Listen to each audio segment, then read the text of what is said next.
Today we're going to focus our attention on the concept of tangents. You can see in the top of the slide what a tangent is, as well as what we call the point where the tangent connects with a circle. So a tangent is a line that touches a circle in one point and one point only. That point where the tangent touches the circle, that is called the point of tangency. Take your foot off. Chapter 12.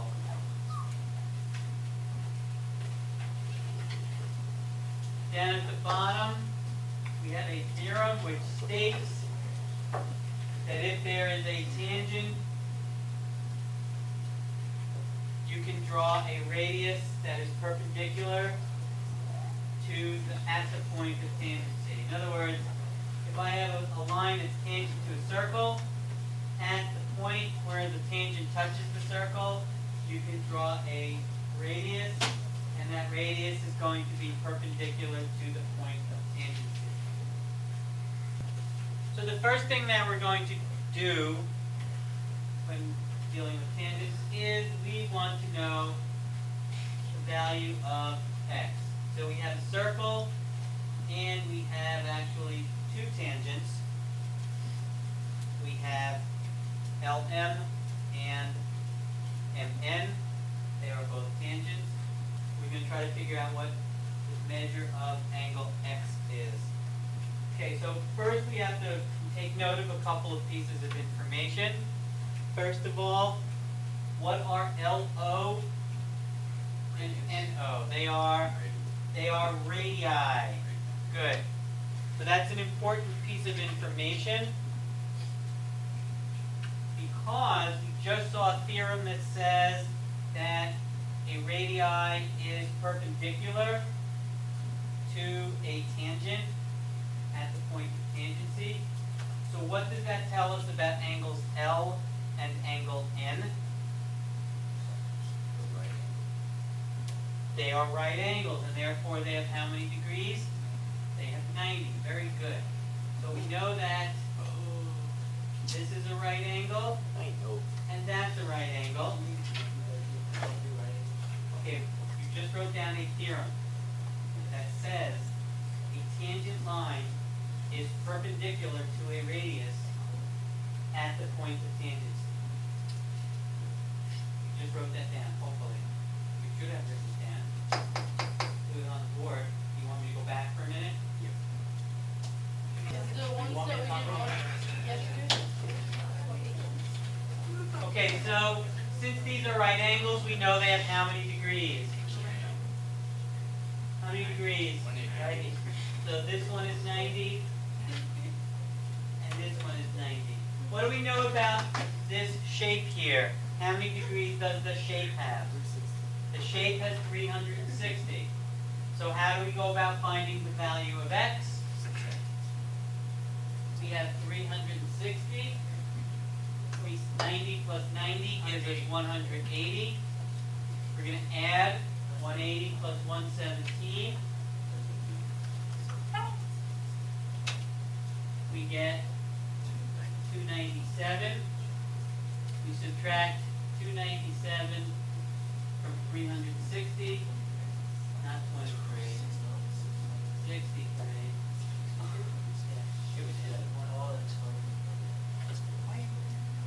I know it's hard to read. I do apologize for that. And that's it. That's your answer.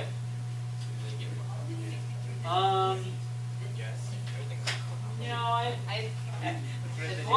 as long as you understand that when the radius meets the tangent, it's going to be 90 degrees. If you got that, then it's just how many degrees are in total. Okay. Anybody have any questions about this? Anybody not done copying? Sandra, how about you?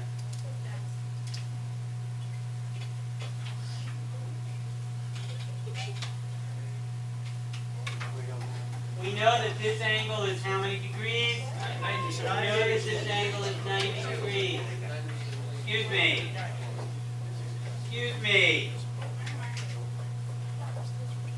This is 90 and this is 38. Together they add up to 128. Not 120 something. You said 128. 128. The triangle in total is how many degrees? 180 minus 128. 52.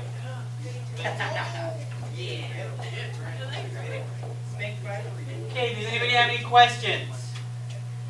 That was pretty hard. Thank you, Naya. You finally agreed with me. Yeah. Okay. All right, so here's one that's a little tougher. So, please listen. Don't make me stop. Okay, so we are told that the CN Tower in Toronto, Canada, has an observation deck that's 447 meters above the ground. Basically, what we want to know is how far is it from the observation deck to the horizon. We are told that the radius of the Earth is about 6,400 kilometers. So, there's a lot of information in this problem.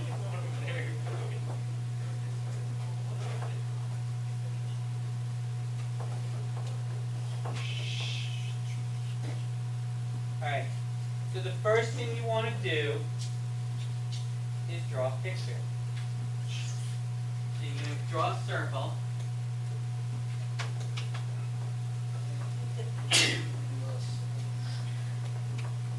Okay, so what do we know? So here's the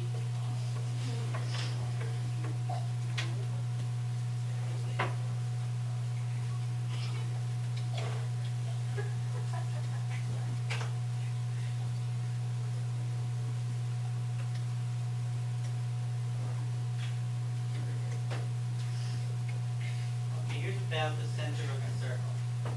So we know a couple of things. One of the things we know is the radius of the Earth. So what we can do is we're going to draw a radius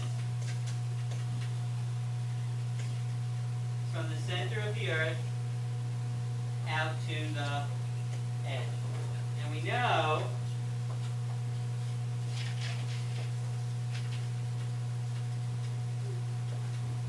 6,400 kilometers. Now, we now need to draw the tower. So we're going to draw the tower.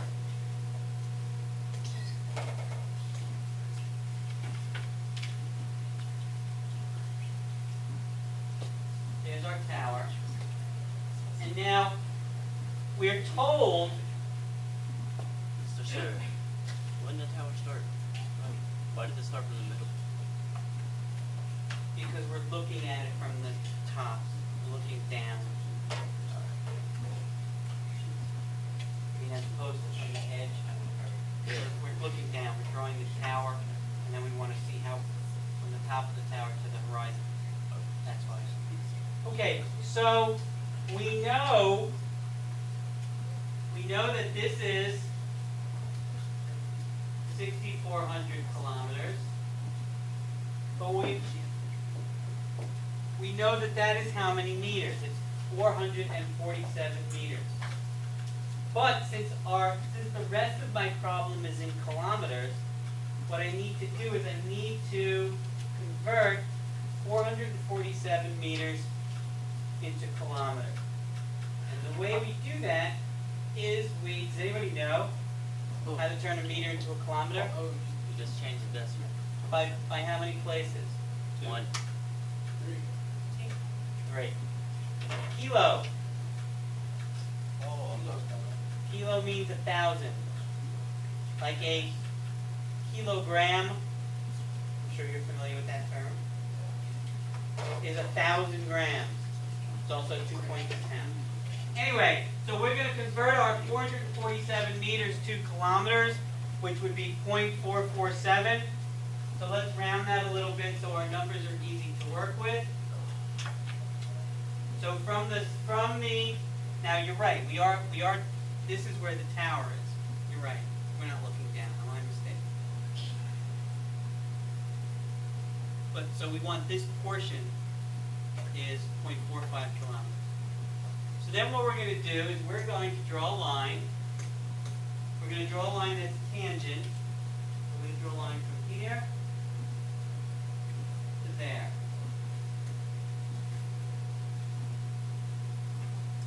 Okay? Now the reason that we're drawing it from here is so that we make a triangle. That's why. Alright, so we know that this angle is 90 degrees, which tells us we have what kind of triangle? Scalene. Not a scalene.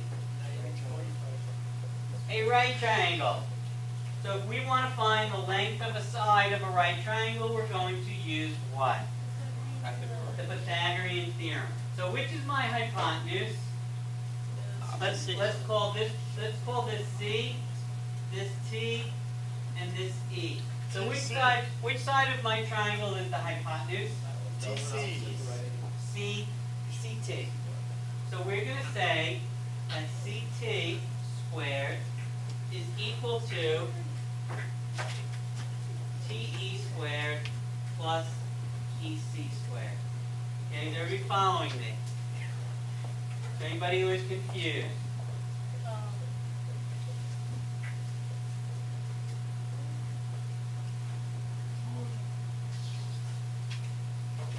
So now we're just going to fill in what we know. We know that EC is 6,400, so we can write that over here, 6,400 squared. TE is what we're looking for, so we're going to leave that as TE squared. Now to find the length of CT, we take the 6,400 kilometers, that is our radius from the center of the Earth to the edge, and then add the 0.45 kilometers, that is the height of the tower. So this is going to be 6,445 squared. At this point, you can plug this stuff into your calculator. I'm sorry, it's not 6,445. My bad. Right. It's 6,400.45 because it's not even 1 kilometer. All right, so we're going to go to our calculator. We're going to square both of those numbers. Squared, sir. So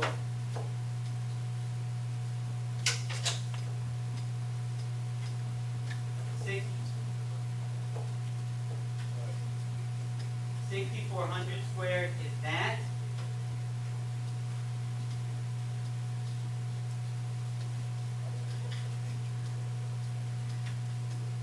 $6,445, 6,400.45 squared is that. As a matter of fact, I should have done it the other way so I could do this answer. But now what I'm going to do is I'm going to take my answer. What does it say? And I'm going to subtract this number, 4096 and 4 zeros, 4096, 0, 0, 0, 0. And I get that. I get 5760.2. But remember, that's my number squared. So what I'm going to do is I'm going to take the square root of the answer. It's going to give me 75.8. The question, well, it doesn't say, but since we're dealing with big numbers like this, we're going to round it to the nearest kilometer. So the answer is 76 kilometers. So I would suggest you write down this information because this is what would be on the slide. So I'm not going to rewrite this on the slide. I see no reason. Okay, the last thing we're going to talk about is, it's actually the converse of the first theorem that we talked about. The first theorem said that if you have a radius that is perpendicular to a point of to a line of a tangent, that it is perpendicular. This theorem says if you are told it's if you are told that this line is perpendicular to the radius, then you can say that it's a tangent. So again, forwards it reads, if you are told it's a tangent, it will be perpendicular to a radius. Now you are saying, if it is perpendicular to a radius, then that line is a tangent. Okay, so forwards it was, if tangent, then perpendicular. So forwards was, if tangent, then perpendicular. What this theorem says is, if perpendicular, then tangent. It's about as simple as I can make it.